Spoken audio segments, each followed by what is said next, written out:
Welcome back to season 4 of A Couple of Multiples. The Reality of Dissociative Identity Disorder. Did you know that according to a recent Harvard study, 93% of people living with DID are initially misdiagnosed by mental health professionals? That's a staggering statistic, and it's exactly why we're here. This season, we're diving deep into clinical interventions. What actually helps when it comes to recognizing and treating dissociative disorders? Whether you're a mental health provider, a supporter, or someone navigating life with multiplicity, this season is for you. Thank you for being here. Please share this episode with a friend, your therapist, psychiatrist, or colleague. Together, we can help improve access to accurate diagnoses and effective, compassionate care. And most importantly, remember that every system is different. What works for one may not work for another, and that's okay. Your journey is valid, your healing is real, and we're so glad you're hanging out with A Couple of Multiples.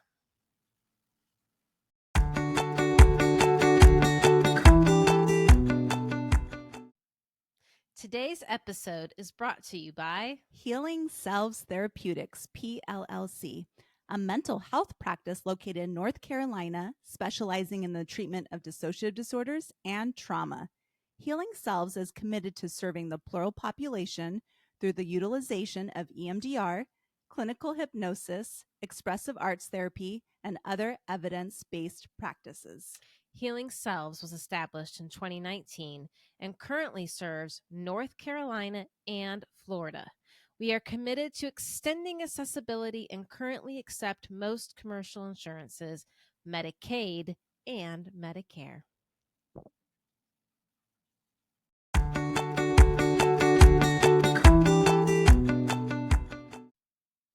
Yvonne Fall is a licensed professional counselor with a private practice in Richmond, Virginia. With over 25 years of experience, she practices from a client-centered, relational perspective, supporting individuals impacted by complex trauma. Yvonne is certified in EMDR and uses parts work, somatic techniques, and experiential modalities like the Bonnie method of guided imagery and music, sand tray, and mandala drawing. She believes in the power of safe healing relationships, bringing professional expertise to her practice.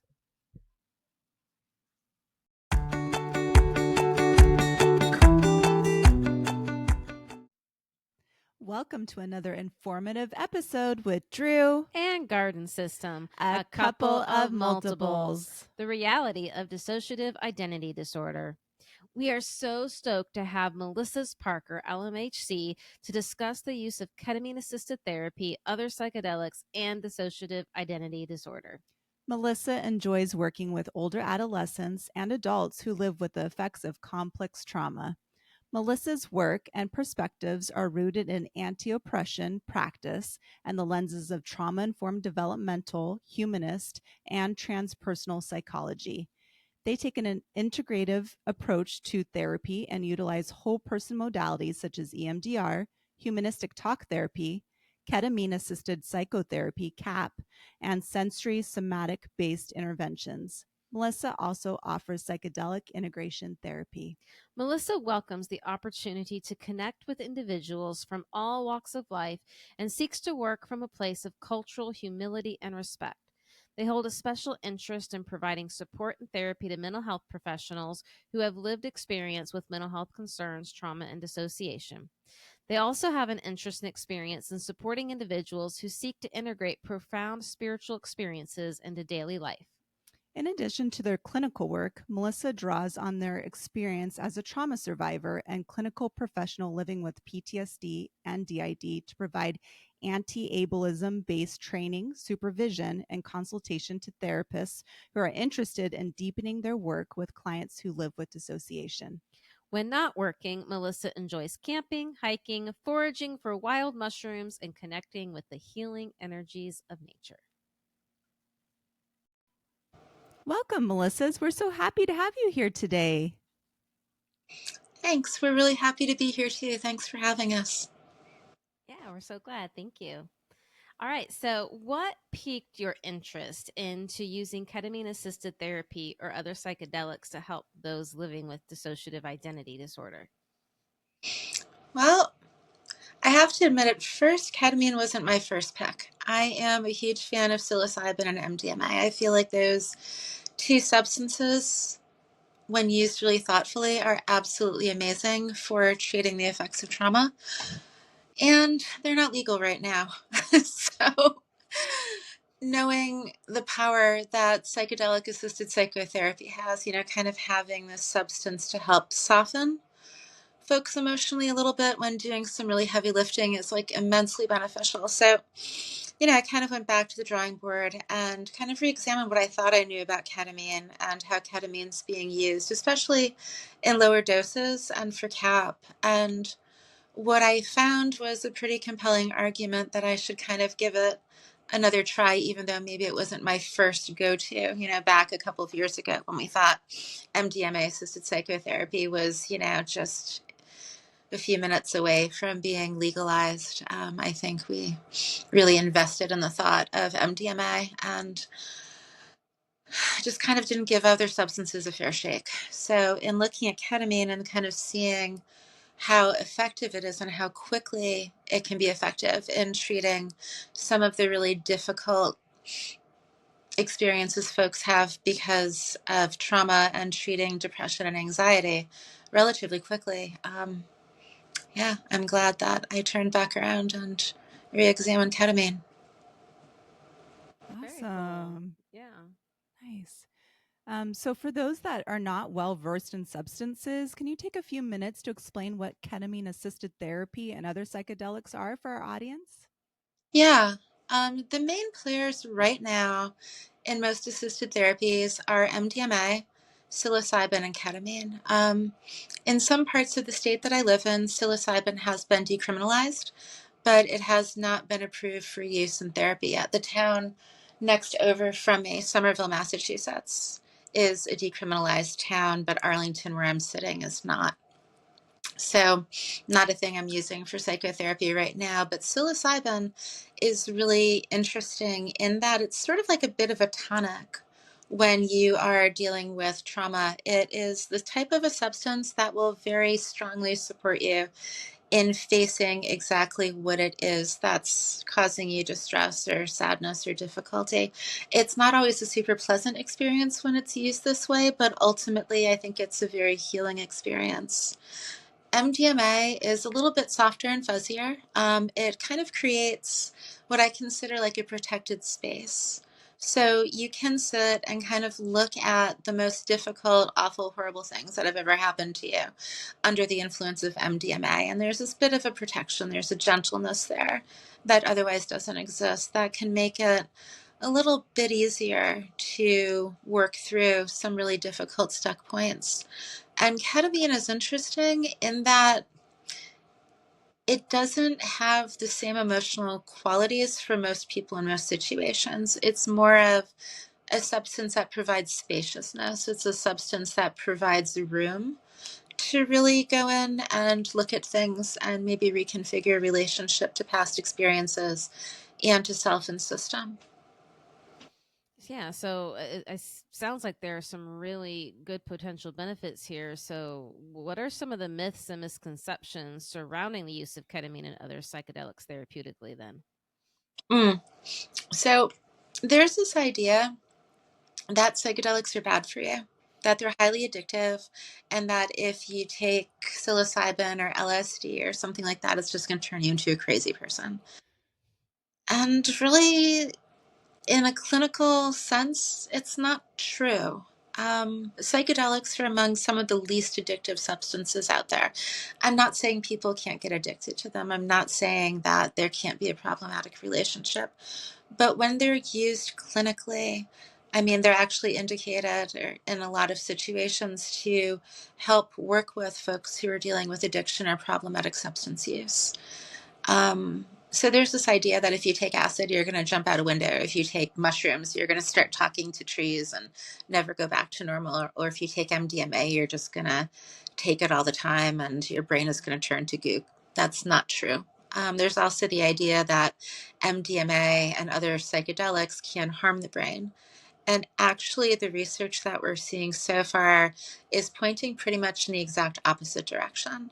Ketamine and psilocybin, especially, seem to have the ability to build on neural connections and to make use of the neuroplasticity that follows the use of these substances. So, not just when somebody is acutely affected by the substances, but afterwards, for like 36 hours following substance use, you have this great window where you can do healing work, where you can do meditation, where you can do EMDR. And the connections can actually take root a little bit more deeply than they would otherwise.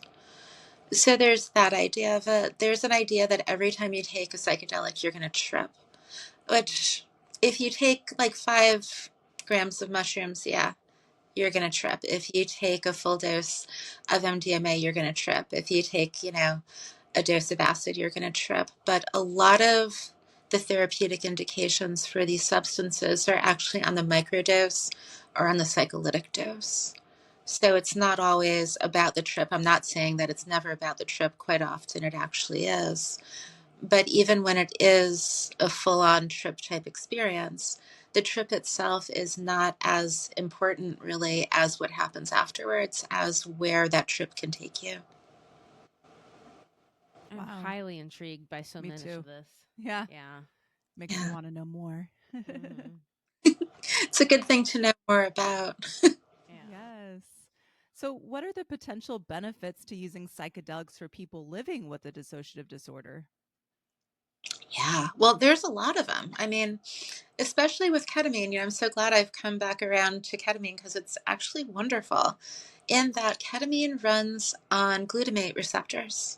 It runs on the glutamate pathways of the brain, not so much on the traditional neuroreceptors and pathways that most SSRIs, SNRIs, and other meds do. And in addition to the glutamate pathways, evidence strongly suggests that it does run on a number of other pathways.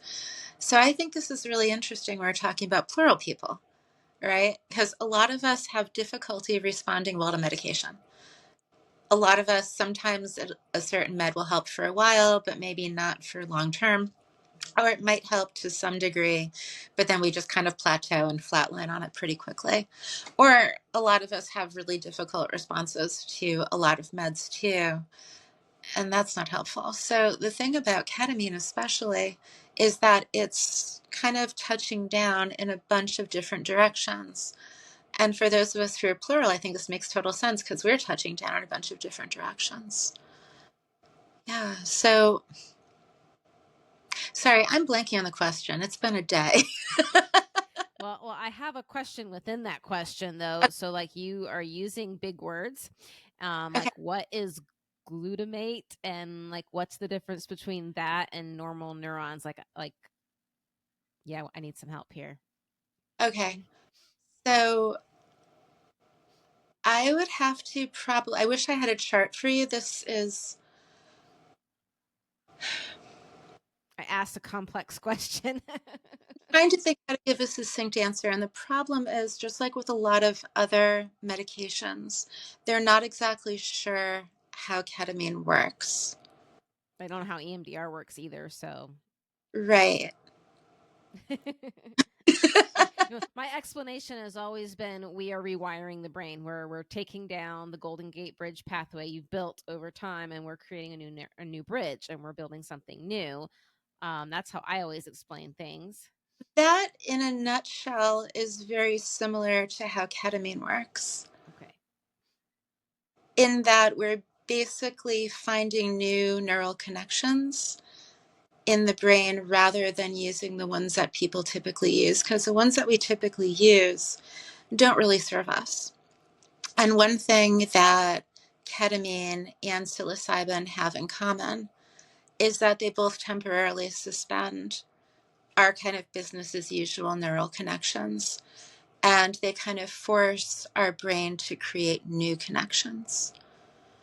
So that's why this tends to work. And this is also why people tend to get more traction from psychedelic assisted therapies than from just straight up psychotherapy. It's interesting conversations now and very exciting conversations where folks are talking about the combination of ketamine assisted therapy and EMDR in order to maximize on this.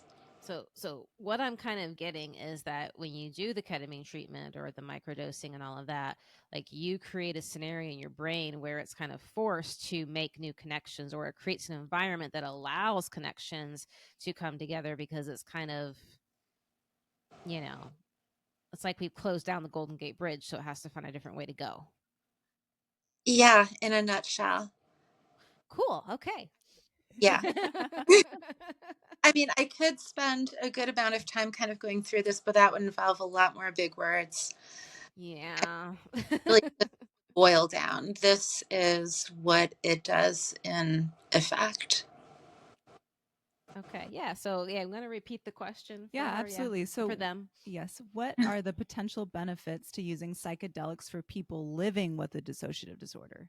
Yeah. So, first of all, being able to sit with experience, being able to have that extra spaciousness, to be able to hold past experiences and figure out a way through into the current life. It can be really helpful for folks also to encounter other system members and to build intrasystem relationships, intrasystem amity, intrasystem cooperation, and compassion. It can be really helpful, I think, for folks to just kind of notice themselves, just like we say in EMDR, right? Just notice maybe who you are and how you are without the narrative that you may have previously held, and maybe see if it's time to update the narrative, maybe see if it's time to think about things differently or do things differently. In some ways, I feel like ketamine is like the CBT of the psychedelic world. It's, I think, the most logical psychedelic, or actually psychedelic adjacent substance, in that it really just kind of shows you things and just lets you figure out what to do with them. So I have thoughts. So Yeah. my mind is running a lot with the things that you're telling me, and I'm thinking about, presentations and things I have done in the past about other DID related topics, and this one question has cropped up multiple times, is people asking about the default mode network. And I remember thinking, like, you people are giving me way too much credit. Like, I'm not that smart. I have no idea what that is. And I had to do a lot of research. And I finally found a reasonable YouTube video that was 10 minutes long that explained it. I probably watched it 20 times in a row before it finally was starting to click, So, but like, the idea is that it's this part of your brain or a system in your brain or whatever that only gets activated when, like, you get bored, technically, like when you get everything else shut down, like then this part. And I know some scientist is going to come after me, or some brain person is going to come after me probably, because I don't know what I'm talking about. I'm putting up my own words, people. But like, it's almost like in that, like, when that gets activated, like that's when, like, some really brilliant, cool stuff happens in the brain. Mhm. And so, like, what I'm putting together is that doing the psychedelics, doing the ketamine, that would basically help activate that particular system of the brain to figure stuff out. And it's almost like we're taking the level of distress from the memories down so people can Mhm. actually, like, face it. Like, I'm thinking of people that I work with, we're doing trauma, but the levels of distress are super intense, right? Like, it's 10 out of 10, like they're like, it's 11 out of 10, right? Like, and we're working with it, and we're really having to titrate as small as we can get, right? Because it's just so big and intense. But like, maybe this would take the edge off so we could actually get some work done. I mean, is this Basically, about huh? I was just going to say, is this about lowering inhibitions, or is that the wrong way to look at it? I think it's more like lowering arousal, lowering reactivity. That makes sense. I mean, inhibitions, yeah, I think during the acute experience of ketamine, yeah, just like with any other substance, it'll lower some inhibitions. But I think the long term desired effect is really just like with an EMDR, to decrease the reactivity to the stressor, to the trauma. And this is why it's so exciting that people are starting to talk about the combination of ketamine-assisted therapy in terms of EMDR. I think that the two of them, these two kids have a lot in common, so to speak. That's super cool. Yeah, I have a lot of thoughts, and I probably will have questions in about 24 to 48 hours that I wish I would have asked now. So, are Excellent. there any other benefits? Are there any other benefits that we can touch on? I think we've said a few, but I know we've asked a bunch of questions in between. So, Yeah. No, I think these are the main ones. I know personally, I was shocked by how quickly low dose ketamine worked. I haven't taken psych meds since probably my very early 20s. They just didn't work for us as a system. I think sometimes they worked for some of us to a certain degree, but it wasn't a good scene. And I decided to try ketamine for depression. And what happened was really weird in that within, I think, 2 or 3 times of taking a very low dose of ketamine, I noticed a huge reduction in my anxiety, which I didn't know was as bad as it was until it started to go away. It took a little bit longer to work on the depression, but it was amazing. And I don't feel medicated. I don't feel under the influence of anything except for acutely under the influence. Of course, you do feel it. But personally, I'm still shocked by this. I'm still shocked by the lack of social anxiety I've had recently, or the lack of anxiety even about, I don't know, talking to you guys on camera about all this stuff, even after all that password stuff and I couldn't get into my computer and everything. It still feels okay, It's like, okay, that's just life. The perspective shift that I've gained and that I know other folks I've worked with have gained from ketamine is just incredible. that's Wow. super cool. That's a really good report. Yeah. Okay. So, what are some precautions that should be taken into consideration before someone with dissociative experiences tries ketamine or psychedelics? Yeah, so one of the biggest ones is to first, I think, know if you've ever been abused with substances. A lot of folks have been abused, whether it's alcohol or drugs or pharmaceuticals or psychedelics. That is a really good thing to know if you can at all know it, and then figure out how to have a different relationship with a psychedelic, if that's even possible or desired. This isn't necessarily something that everybody wants or that everybody's going to want all the time, and that's perfectly okay.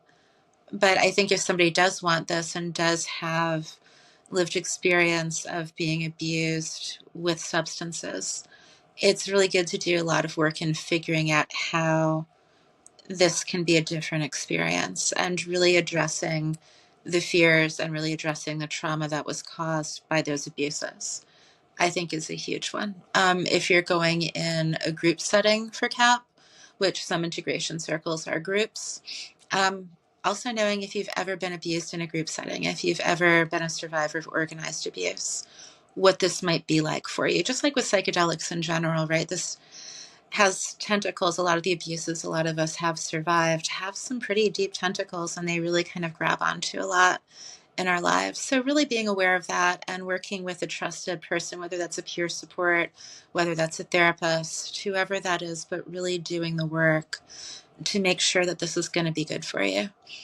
I think another one to be really aware of too is to have as much intersystem agreement about this as possible. I mean, I know that a lot of us don't always know all of our systems. We're not always in contact with everybody in our system. So you can't, on a practical level, wait to get consensus from absolutely everybody in a system in some cases. But to go as close to this as is humanly possible, to really do a lot of internal work, to do a lot of work in the system, to figure out, who wants to be a part of this, maybe who wants to go into the headspace differently and not be a part of this, but also to acknowledge that even if different system members don't participate, they're probably still going to be affected by the therapy and by the use of the ketamine. So having as many agreements about that as possible, I think is pretty necessary. And just really talking with each other about this, knowing that this isn't a magic bullet. This is something that can be helpful. and that hopefully will be helpful. But at the end of the day, our experiences don't go away just because maybe they've shifted a little bit, and that there's implications to healing, which I think is a really big one. Sometimes we think of healing as just being like this really great thing that just happens and it's all sunshine and rainbows. And sometimes it is. And sometimes those sunshine and rainbows brings you to a different place where you have to look at your life differently, or decisions that you make or things that you're doing. And, there's real concern about that for a lot of people. So, I Those are think good things. those are all great things to think about. yeah, and it's just a few of them, but I mean, there's consequences to healing. And that's something that even in EMDR, it's good to be very clear with folks that this stuff works and there might be some consequences to it. Yeah, you might end up changing a lot of your life, and like things will be turned upside down sometimes because Yeah. you're in a different place and seeing things differently. hmm That makes sense. Okay, what should those currently struggling or previously struggled with addictions and substance abuse consider before seeking treatment with ketamine or other psychedelics? Yeah, this is an interesting conversation in the psychedelic world right now because, as I said earlier, there's evidence, growing evidence, that different substances can be really helpful in helping to heal addictions and helping to heal some of the distress that people experience. So that's real, psilocybin, ketamine, ibogaine, and ayahuasca, I think are the four that really have the most promise. And it's complicated because they are very much drugs, and a lot of people have sworn off drugs. I mean, and for really good reasons. But one thing is that this isn't anything new. There's been medication assisted therapies for addictions and for substance abuse for a really long time, a whole bunch of different substances. The difference right now is that we're talking about psychedelics. We're talking about things that can be actually kind of fun sometimes or enjoyable. And I think in some ways, maybe that is problematic in and of itself, right? Because if somebody uses a substance, even if it's for healing, if you like it too much, if it sets off anything, if maybe it's a complicated process, there is concern about re-engagement with problematic substance use. So I think, again, talking to people in your life, if people are part of a 12-step or smart recovery or in therapy or in any type of peer support circles, really talking this through and looking at, just like with anybody else, what the motivation is for doing this, what the relationship is like to the substance, and how you might know if things start to go sideways. And I'm talking a bit out of my bum right now. I am not a sober person. I know a lot of really great sober folks in my life, and the conversation is very varied. So I feel that I shouldn't speak out of turn because this also isn't something that I'm dealing with. Yeah, so it sounds like this just needs to be a greater conversation right now still.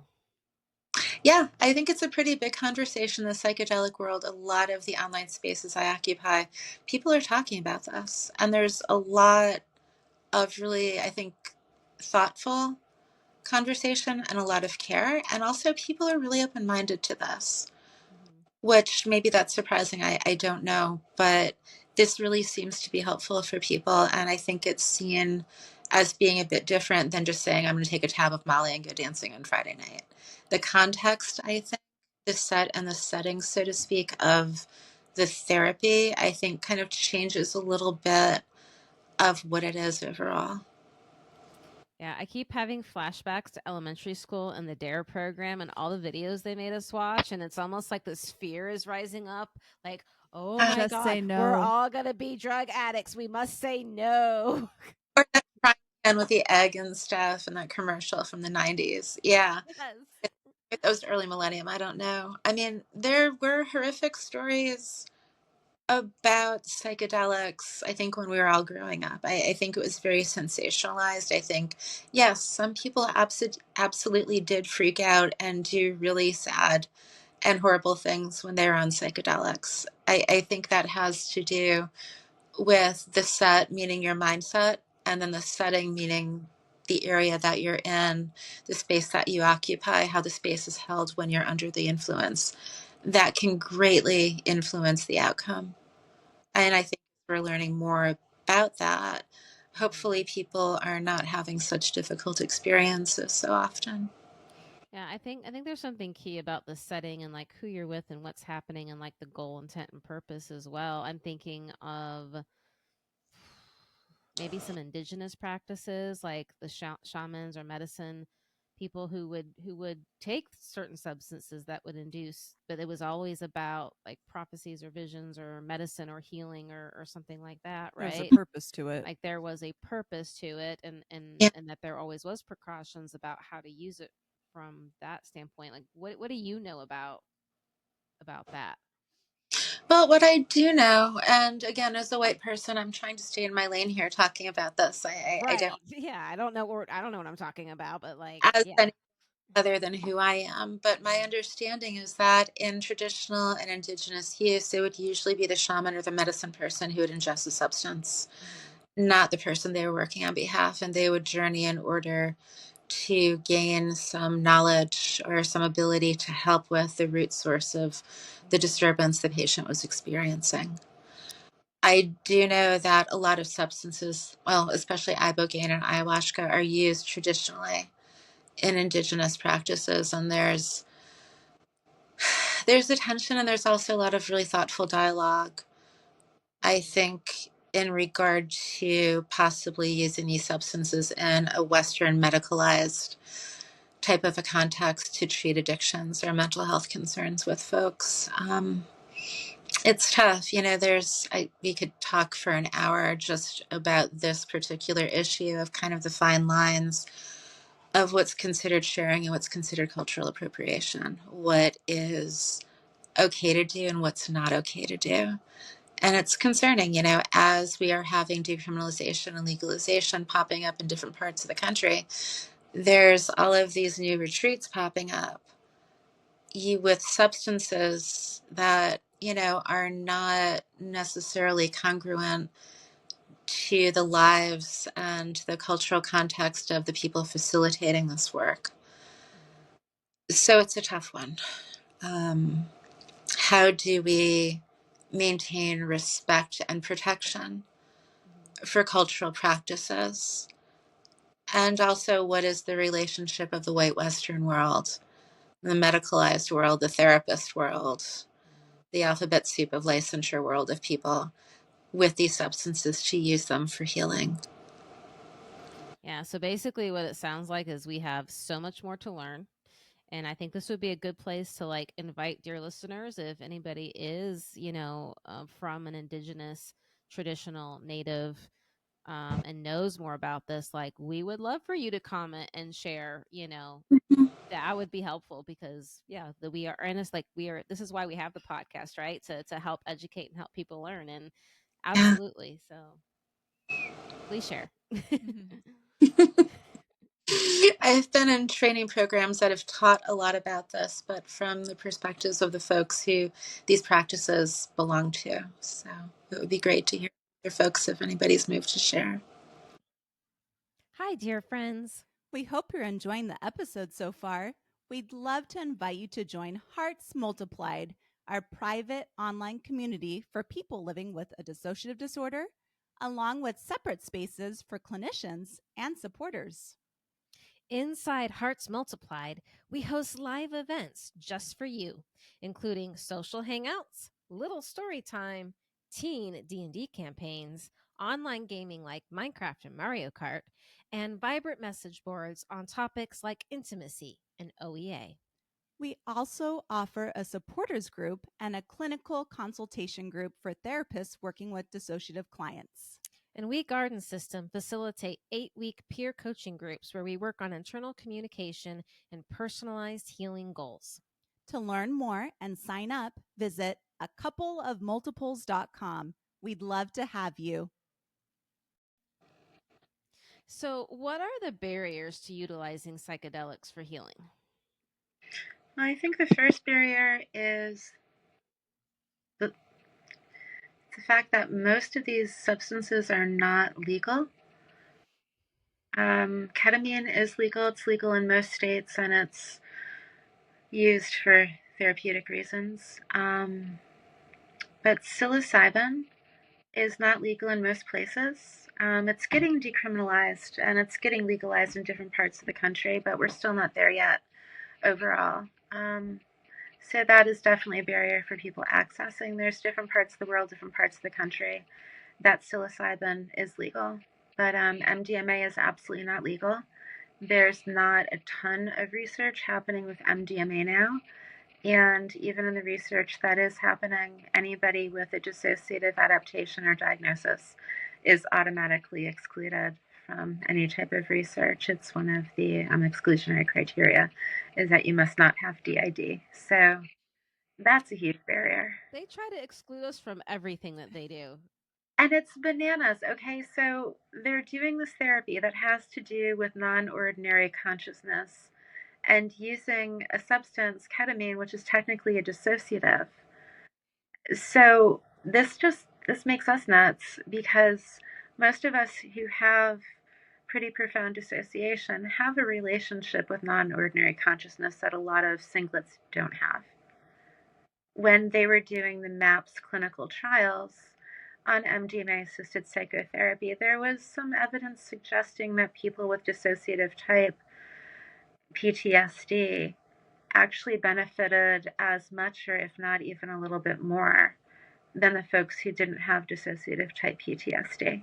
So this makes us nuts. And then there's a substance that is technically a dissociative that does yield dissociative type responses.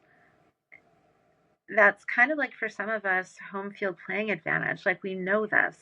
We dissociate, we derealize, we have these experiences.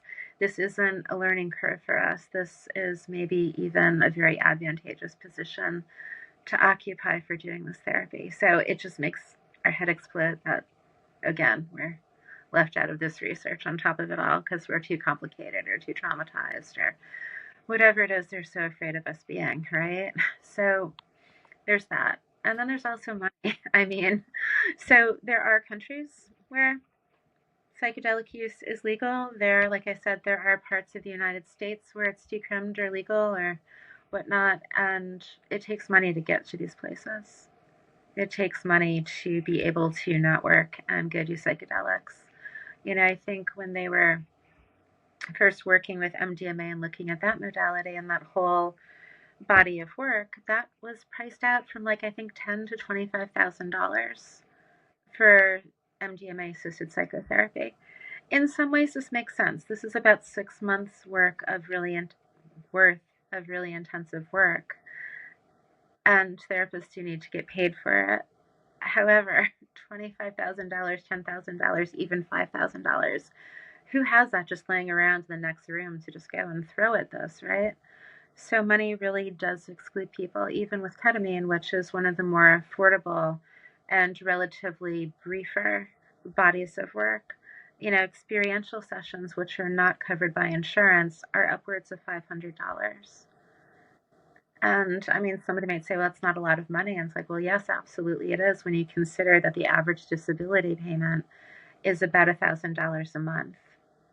How are the people who need this the most and who would benefit from it the most supposed to access this? It's completely ridiculous. And it's ridiculous that insurance isn't covering CAP. It's ridiculous that there's so many holdups in really investigating these substances and these therapies and really just making them available to people. Like, this is a lot of money we're talking about, even if it's, you know, $20,000 or $25,000 for a whole battery of MDMA assisted psychotherapy. This is a huge amount of money, but when you think about the suffering that people go through in their lives, it's really not that much. Yeah, like there should be more conversations around financial trauma, what trauma does to people and their ability to be able to create money, create wealth for themselves, Yeah. Um yeah, like the system's messed up, we know that. Yeah, and It's this just drives maddening. their home. Yeah. Yeah. So that will be another conversation to have at some point too, is, how do we help? How do we fix? What do we do? What is the advocacy that needs to take place here? Yeah. Yeah. All right. Who would benefit from this type of therapy and who should not use it? I don't think it's up to me to say who shouldn't use it. Um, I think people should self determine for themselves whether or not this would be helpful or whether it be a good thing, or whether it's a good thing now, but maybe not later, or later and maybe not now. The thing that's really cool about psychedelic assisted therapies is that they're kind of like a broad spectrum. They are helpful across all diagnostic lines and criteria. They can be helpful for, I think, whatever type of distress somebody is experiencing. It's just, is somebody comfortable with this? Does this make sense to somebody? Is this congruent to your values and your culture and how you live and how you understand yourself in the world? I think that's the main thing. I think they're super helpful, or they show super promise to be helpful for folks who have survived intense trauma and who live with a high degree of dissociation. That's my bias, and I'm sticking to it. Autonomy, what a concept. Yeah, get figure in mental health care too. I know. Yeah. So, what would you say are some common fears in trying psychedelics for healing purposes, and how would you address those fears? Yeah. I think loss of control is a big one. I think many of us who have been in situations where we've had no control do not want to replicate that in our therapy. And that's a whole nother side rant too. It's a whole nother thing to get into. But, loss of control. When you take a substance that maybe you wouldn't ordinarily take and it produces an intense effect, or even if it's a psycholytic dose and it produces a relatively mild effect, it's still something that you might not be able to totally control. I think leaning into not having the control, having this occur in a way that is not abusive or harmful, can be a very different experience and can be really healing in and of itself. But again, it's still really scary. People are also afraid of flooding, right? If those barriers come down, if maybe there's some people in the headspace you haven't met yet and they know some stuff about your shared lives and they come at you with that, that could be tough. Um, Not that these therapies are created or even billed as being something that can help you recover memory, but sometimes it happens. It's not a guarantee. It's not why we do this, but sometimes you remember things, just like in EMDR, right? You might remember details. It's like going back into that room and really seeing what it looked like. It's sort of like that with psychedelics too. People are concerned about that. I mean, for really good reason. If you know a little bit of your history, you might not want to know the rest. So that could be tough. I think sometimes people are afraid too that they will hallucinate and have false memories. There's still a lot of fear about the idea of having a false memory. Even so much of this has been greatly debunked. People are still afraid that maybe they're going to see things differently in a way that is not factual, and that could cause distress. Yeah, and I think we should address the false memory thing too, because there is new research out that says that it is not easy to quote implant false memories as they thought it was. They have taken that original study, the lost mall memory study, and they have totally turned that upside down. Yeah, And there was a lot of problems with that study, that like it's just not valid results. And it's kind of like,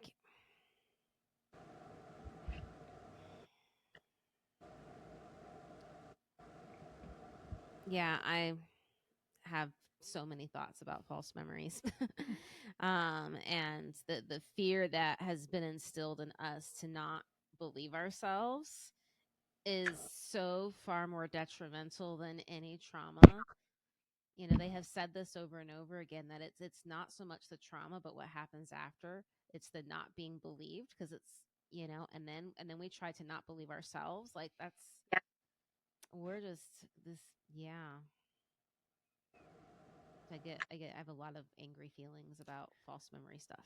We do too. We're noticing our internal response to this because, I mean, who would benefit from false memories, right? The abusers.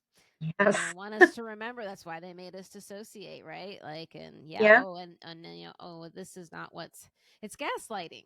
The whole thing is gaslighting. Yeah. And there's a lot of fear put onto survivors because we're already called crazy or unreliable.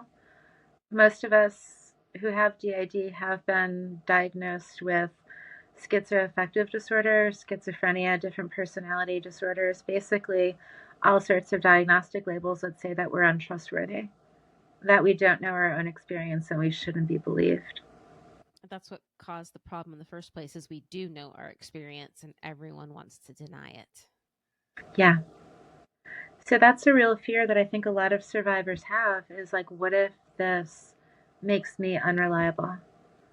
What if this makes me go crazy? You know, a lot of us are told, I don't know about you, but when I was a kid and getting out of a 2 year stint in different psych hospitals and placements, you know, I was told, you must take your medication. There were 5 or 6 pill bottles that I took to about 18 to 22 pills a day or so. You must take these pills or you will go crazy. That's insanity. Right. And now we're freaking out over substances that are showing promise in growing neural connectivity and brain health.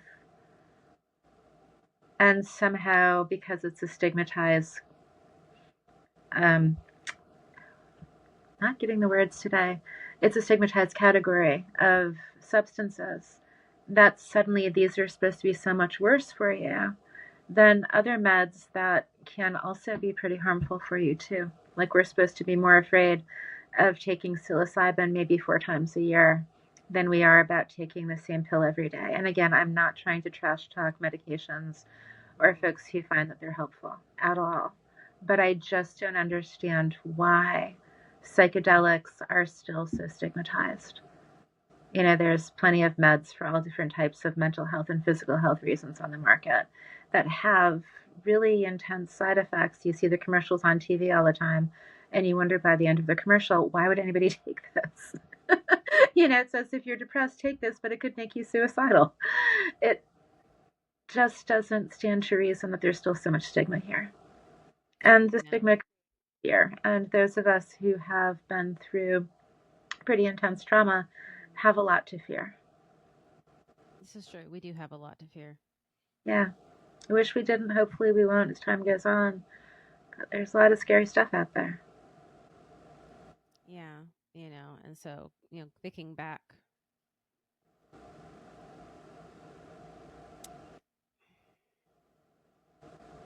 yeah, my mind's, that's okay. Just go ahead. Okay.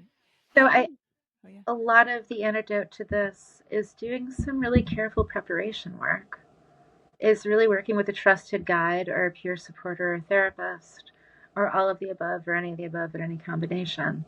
But really talking through all of the fears, understanding where some of the fears come from, and figuring out how to hold them if you decide to move forward with this work.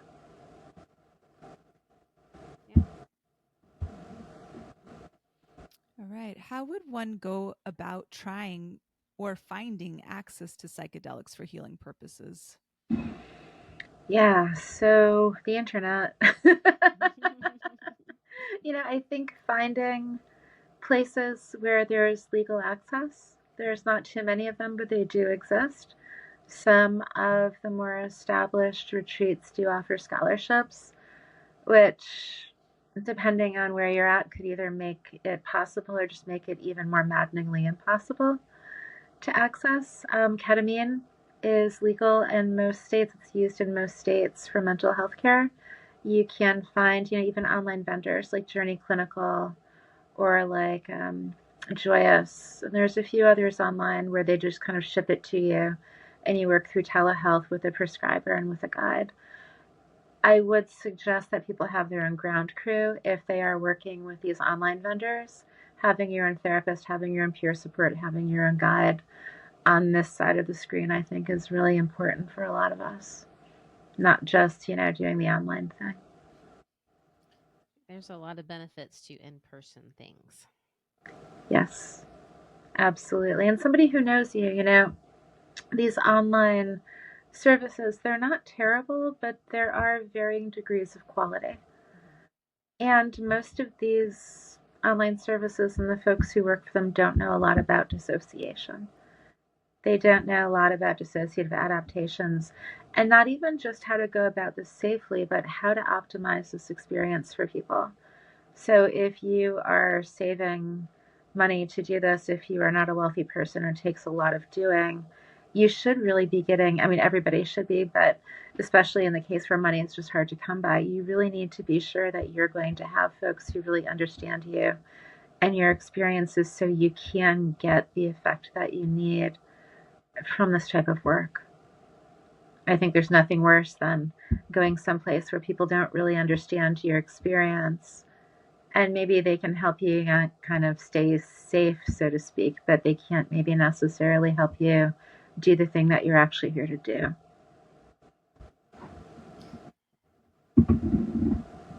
Yeah.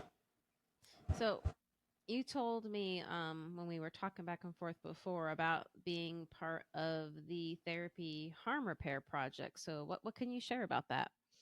Yeah, so the Therapy Harm Resistance Project was started by Natalie Russ, who is a psychologist who's local to the area, I think Arlington or Cambridge. I came into contact with Natalie several months ago, and we've been talking about the harms that exist in therapy, and specifically the harms that exist for plural people in therapy. I think as a group of people, we deal with some of the most crap from therapists, whether it's somebody who's well intentioned and not at all skilled or just too frightened to be helpful, or whether it's people who are downright abusive to us. So the Therapy Harm Resistance Project is a website. It is also on Instagram, a very strong and robust presence on Instagram. Natalie puts up a lot of really good content, and I've been talking with Natalie and also with Bernadine Fox, who's also a plural survivor, somebody who I believe describes their experiences as having DI, but of course not with a second D, um, and who is also a survivor of therapy harm. And the three of us have been talking about a possible collaboration in the future in doing a presentation or a talk that's specific to the experiences that so many of us have as plural folks, as dissociative folks in therapy. And this runs the gamut from just people not having good information to people not having good intentions.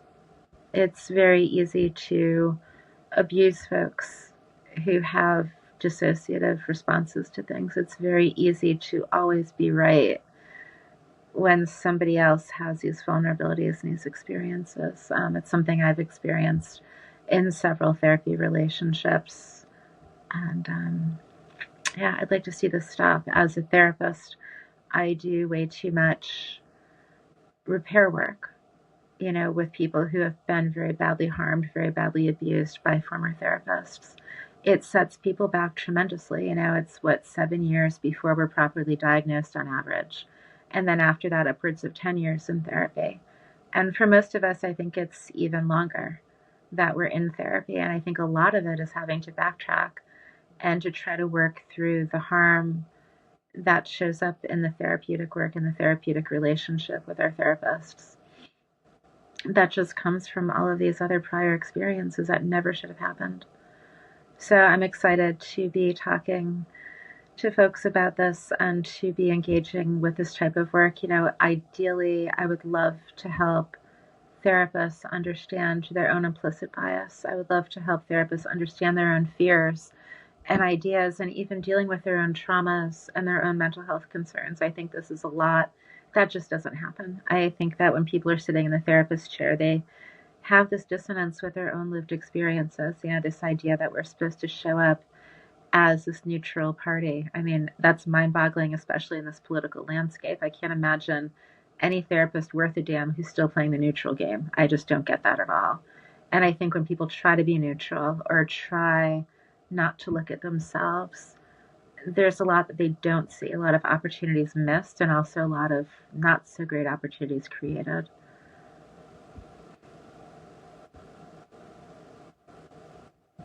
Right. Yeah, I think all of us have stories that we could share.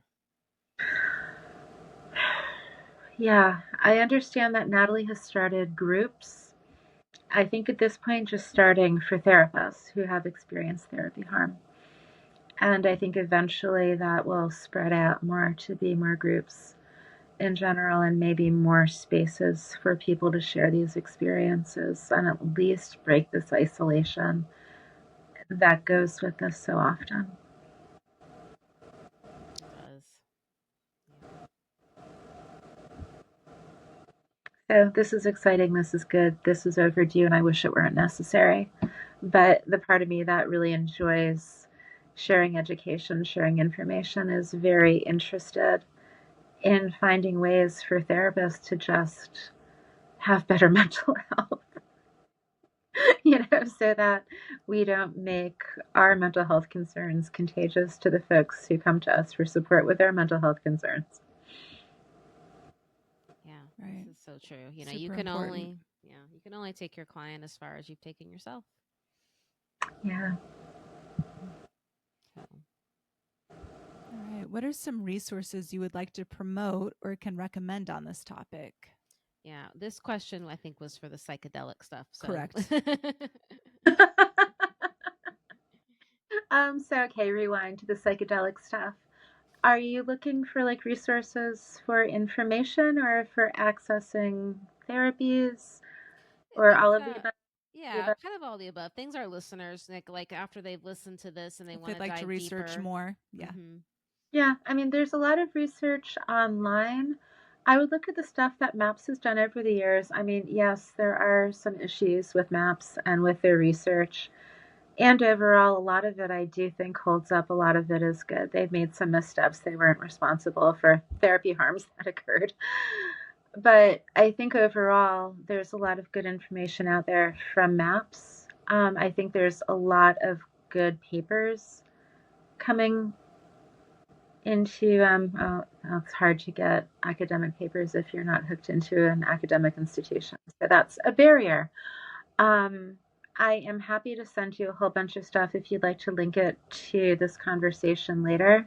That That would would be be, great. Yeah, we could. there's not a lot that's specific to dissociation. And what there is, it's not really more than just a few words. So I think folks really have to do their own research, whether it's from like a health perspective, like a physical health perspective, seeing where this intersects with physical health, whether it's a mental health perspective, whether it's cultural or social, and then just kind of curve it. It's tough, but they don't let us into this research. We're not really a part of any of these conversations. Right. Like this is what I want to say is like let us into the research. Like the reason we don't have the information or don't know is because we're not included and we need to be included, and yeah, like dissociative disorders are not like the worst thing you could ever have. No, I mean, I think sometimes of what our lives would have been like had we not learned to dissociate. I don't think we'd be as functional. I don't think we'd be here talking to you right now because the type of experiences that we've had as humans are the type that can really and have harmed us greatly, but could have harmed us in ways that we couldn't have necessarily found our way through, especially with the lack of supports and therapies and understanding about really intense experiences of trauma. Yeah. I think the fact that we learned to dissociate is something that, quite frankly, saved our ass. It absolutely did. Yeah.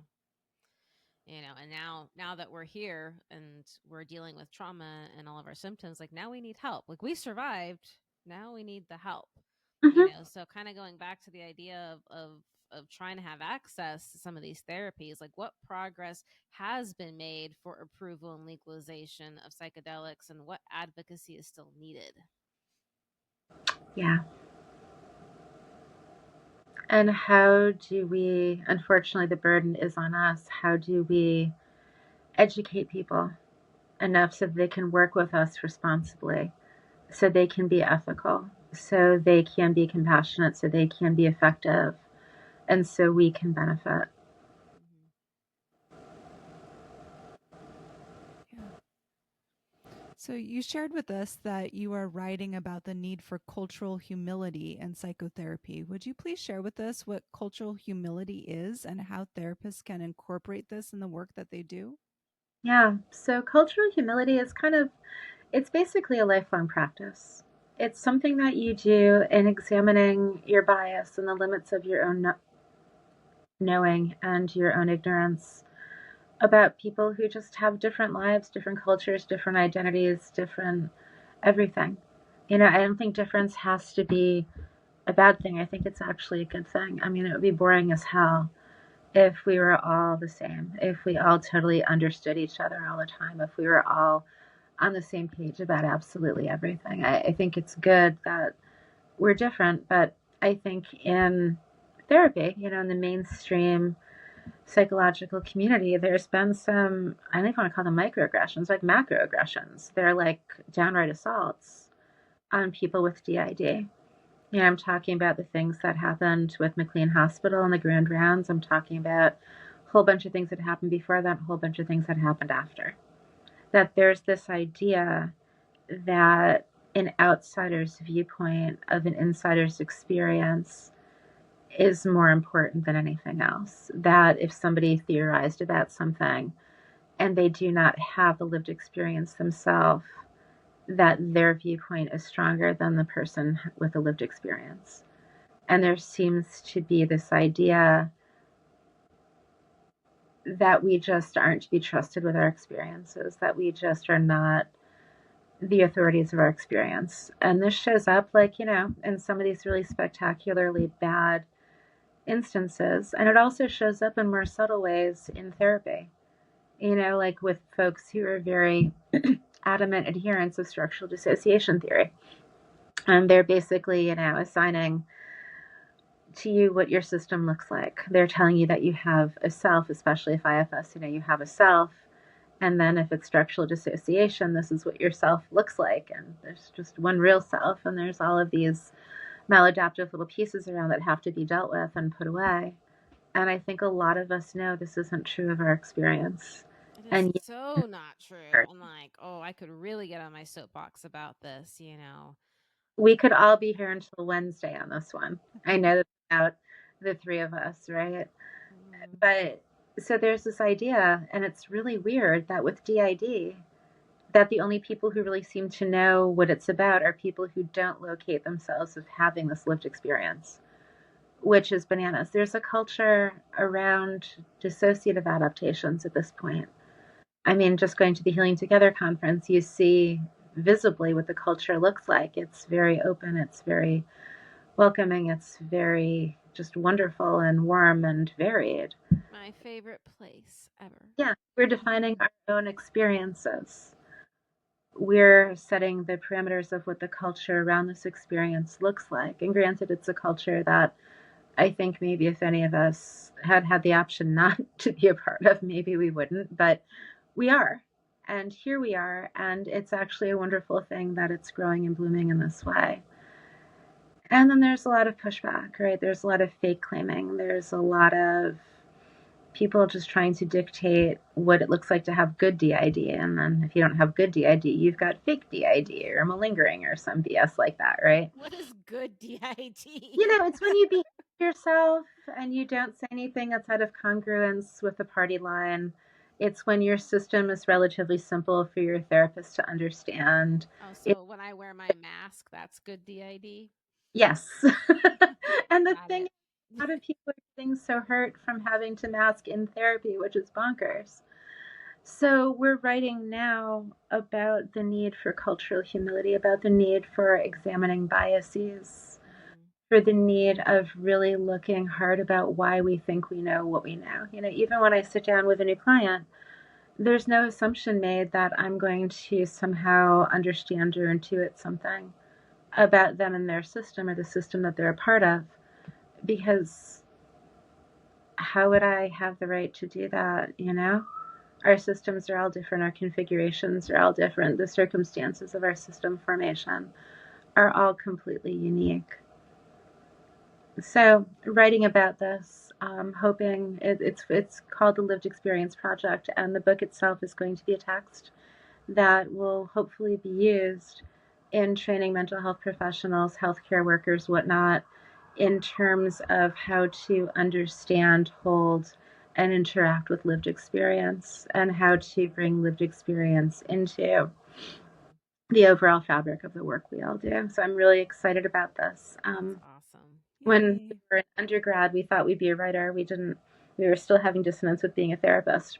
Hmm. We love writing. It's one of our first loves that we haven't really done in several years. We haven't really engaged with in several years. So it's kind of like coming home at this point in Right. a way, getting reconnected with writing. It's cool.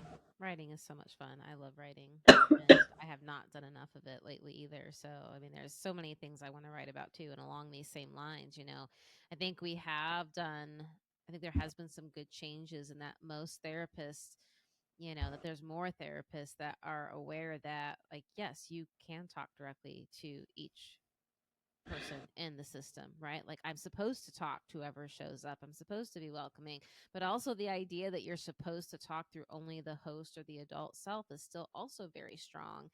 And I think Right? we have to be careful because if we try to insist that there is an original, a core, or a self, or we're only going to talk to a certain one because they're, quote, the adult, that we're doing the opposite of what we're supposed to be doing. We're creating further dissociation. We're pushing parts away. We're increasing masking, and we're not actually healing. Like, we're just teaching people how to pretend and fit in rather than actually understand their authentic self and experiences. And I should say selves, because there are, there we are our own people, Hmm. and that is not psychotic. Like, we are our own people. That's what we have.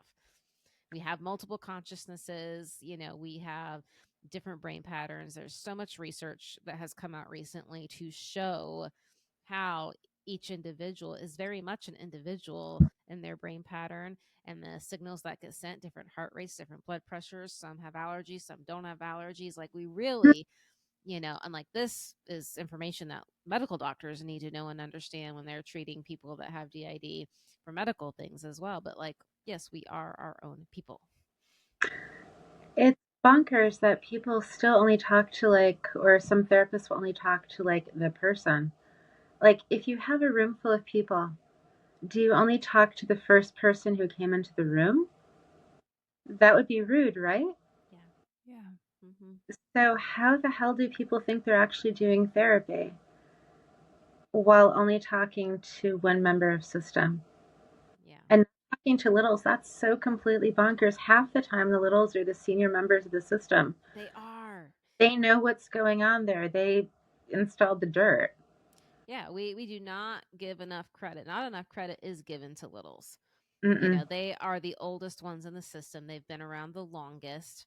Um, they actually know a lot, They and have the knowledge. they do. They Mhm. have knowledge and wisdom that we just don't give them credit for, and we don't need to treat them like we would treat the kids at the preschool down the street. Like, they are not the same thing.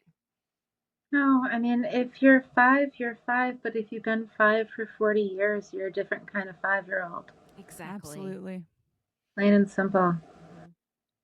It's such a missed opportunity for healing, and it's another experience of abuse.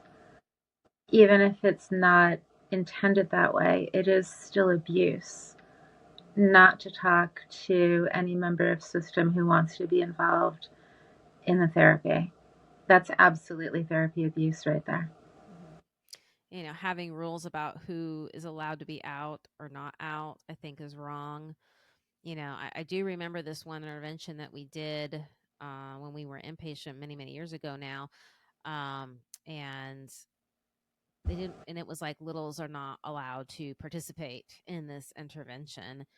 And halfway through the intervention, Daisy, our 3-year old, was like, screw them. I have something I want to say. I need to take part. And, like, it was going, like, shit was going to go down if we didn't let her do what she wanted to do. And Yep. so we did let her come out and do what she needed to do, but we just made sure nobody knew that she came out and did what she needed to do. And I think that's where I want, like, psychiatrists and therapists and professionals and people who are doing these things. Like, when you make these things, like, the littles, they know how to fool you. Okay, we can make the psychiatrist think you have whoever you want out, It's still them. And how sad that they have to pretend to be somebody else. Yeah. Like, that's pretty fucked up that that's a condition of therapy. Mm-hmm. Yeah. I mean, they felt that the intervention would be too terrifying for the littles. You know what the littles survived, right? They've been through some. That's exactly Yeah. our conversation and our internal chatter just went, is like, who do you think was there when everything happened? And isn't it safer to invite this in and to support the little in having this conversation and participating in this intervention, rather than either excluding them or expecting them to mask as somebody else so the therapist can feel more comfortable? Yeah. So We have, happy. as therapists, we have to get out of our comfort boxes. Yeah. Yeah. So happy to be doing all of this work, this writing, and working with the Therapy Harm Resistance Project. It's been a long time coming. Absolutely, it has. So, how can people connect with you or follow you? So we as a system have decided to step way back from social media this year. We are really busy. We're really tired. We love the life we have and the work we do. And we're not huge screen or social media people. Occasionally we pop up on Instagram or in other places, but we're pretty much off. Folks can email us if they want to go retro. We're Melissa at centerpsychotherapy.com if people want to get in touch and say hi. But we're not around a ton. We're trying to figure out our relationship to social media. We're fine with being public and talking about things and doing things, but we really need more time in real time in our lives, I think, to be outside in nature and to connect with folks, which is tricky because a lot of the people we love live pretty far away, and Yeah. it comes down to Zoom and all this other stuff. So we're figuring that out. Well, But we are. if folks want to check us out on Instagram every now and then, we pop out with something. We're actually on LinkedIn a lot more too, because we found that a lot of people are very receptive. A lot of folks in the psychedelic and in the psychotherapy worlds are pretty receptive to having conversations about dissociation and trauma and psychedelics. So we are, I think, probably more active on LinkedIn than anything else, which is just so middle-aged and boring of us. It works. Well, this has been amazing. What's one last thought you'd like to leave with our listeners today? I don't know. Just the same one as always, you're worth fighting for. Don't take anybody's shit. Yes. I love it. I think that's a hard one for people to believe that they are worth, fighting for. But absolutely, like, yes, this work is hard. Yes, healing is unpredictable. Yes, we don't know what will be on the other side, but it is so worth it. It is so worth doing all of this work. Absolutely. Absolutely.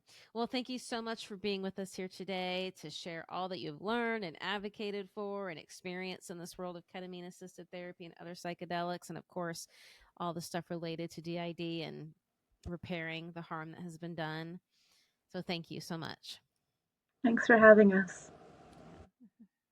And thank you, dear listeners, for hanging out with A trio of multiples.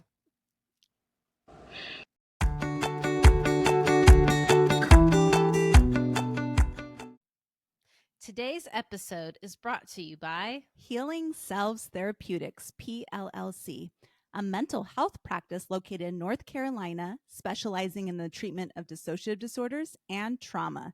Healing Selves is committed to serving the plural population through the utilization of EMDR, clinical hypnosis, expressive arts therapy, and other evidence-based practices. Healing Selves was established in 2019 and currently serves North Carolina and Florida. We are committed to extending accessibility and currently accept most commercial insurances, Medicaid, and Medicare.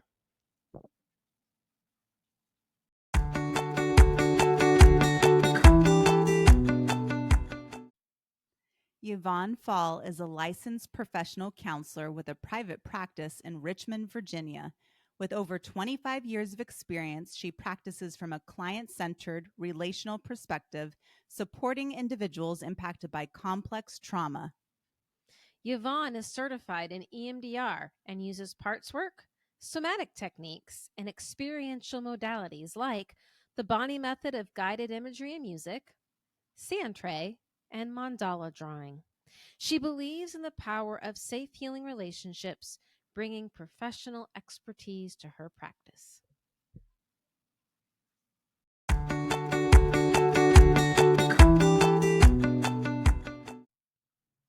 Thank you, dear friends, for spending time with us today. We're so grateful for each of you and all the important work you're doing. Whether it's supporting others or navigating your own healing journey, we hope this episode brought insight, encouragement, and something new to consider. If it did, we'd love for you to share it with a friend, your therapist, psychiatrist, or colleagues. It's one more step toward changing how the world understands DID. And just a quick reminder, this podcast is for educational purposes only and is not a substitute for therapy. Listening does not create a therapeutic relationship with the hosts or any guest speakers. Until next time, take gentle care and thank you for hanging out with A couple of multiples.